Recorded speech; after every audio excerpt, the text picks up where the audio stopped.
আসসালামু আলাইকুম বন্ধুরা, নিয়ে আসলাম তোমাদের মাঝে মুরগির পা, গিলা, চামড়া, কলিজা দিয়ে মজাদার একটি লটপট রান্নার রেসিপি। আশা করছি পুরো ভিডিওটাই জুড়ে থাকবে।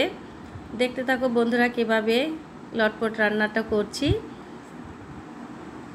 তো এখানে মুরগির পা, চামড়া, কলিজা, মেটে টুকরো টুকরো করে আলু কেটে নিয়েছি। সব কিছু ভালো করে ধুয়ে পরিষ্কার করে নিয়েছি। তো আমরা এক একজন এক একভাবে রান্না করি, তো আমি যেভাবে রান্না করি সেভাবে তোমাদের মাঝে শেয়ার করি। তো এর মাঝে দিয়ে দিচ্ছি হলুদ গুঁড়ো, মরিচের গুঁড়ো,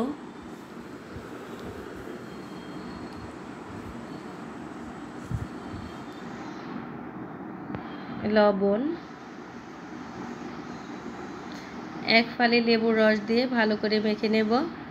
তো অনেক সময় দেখা যায় বাড়িতে মেহমান আসলে কয়েকটা মুরগি আনলে আমরা এগুলো কিন্তু আলাদা সরিয়ে রাখি, ভাবি মেহমানদের প্লেটে গেলে কি ভাববে তারা।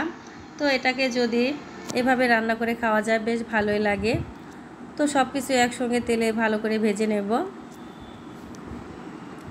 পুরো ভিডিওটি দেখতে থাকো বন্ধুরা, আশা করি ভালো লাগবে। নতুন বন্ধু যারা আছো আমার চ্যানেলটাকে ভিজিট করবে। অলরেডি যারা আমার বন্ধু আছে তোমাদের সবাইকে অনেক অনেক ধন্যবাদ ও ভালোবাসা আমার পাশে থাকার জন্য, আমাকে এত এত ভালোবাসা দেওয়ার জন্য।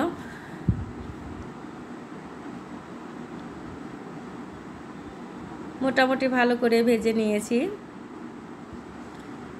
এবার তেল থেকে উঠিয়ে নিচ্ছি।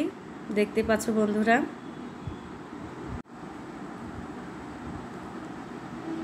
এখন ওই তেলেই দিয়ে দিচ্ছি তেজপাতা, দারচিনি, এলাচ ও পেঁয়াজ কুচি। পেঁয়াজটাকে একটু ভেজে নেব।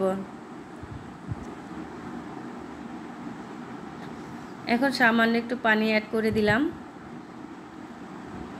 এখন দিয়ে দিব হলুদ গুঁড়ো, মরিচের গুঁড়ো, ধনিয়া গুঁড়ো, ভাজা জিরে গুঁড়ো, লবণ, আদা রসুন পেস্ট। মশলাগুলো দিয়ে খুব ভালো করে কষিয়ে নিচ্ছি।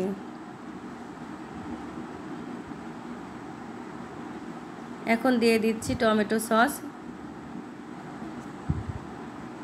আবারও খুব ভালো করে মিশিয়ে নিচ্ছি। আরও কিছু সময় ধরে কষিয়ে নেব।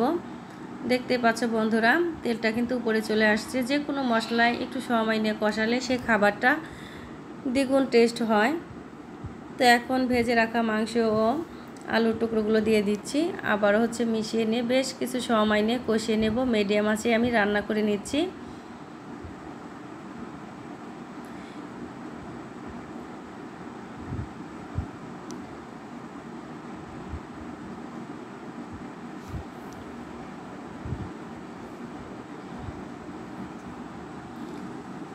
আমি এগুলোকে সবসময় এভাবে রান্না করি, এটাকে আমরা লটপট বলি।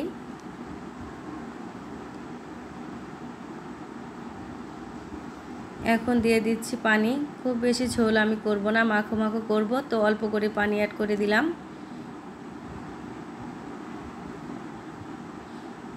দিয়ে দিচ্ছি 4টা কাঁচামরিচ, এতে করে ফ্লেভারটা ভালো আসবে।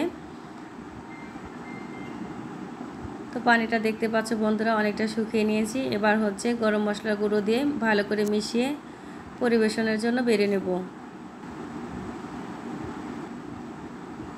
এই তো দেখো বন্ধুরা আমার লটপট রান্না একদম রেডি হয়ে গেছে। এবার এর উপরে দিয়ে দিচ্ছি কিছু পেঁয়াজ বেরেস্তা। তো আশা করছি আমার বন্ধুদের কাছে রেসিপিটি অবশ্যই ভালো লেগেছে। যদি একটু হলেও ভিডিওর কোনো অংশ ভালো লেগে থাকে তাহলে অবশ্যই একটি কমেন্ট করবে, লাইক করবে, শেয়ার করবে।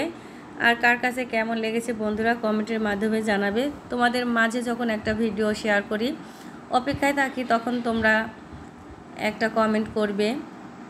তোমাদের ভালো ভালো কমেন্ট পেয়ে নেক্সট টাইমে ভালো ভিডিও দেওয়ার উৎসাহিত হতে পারবো।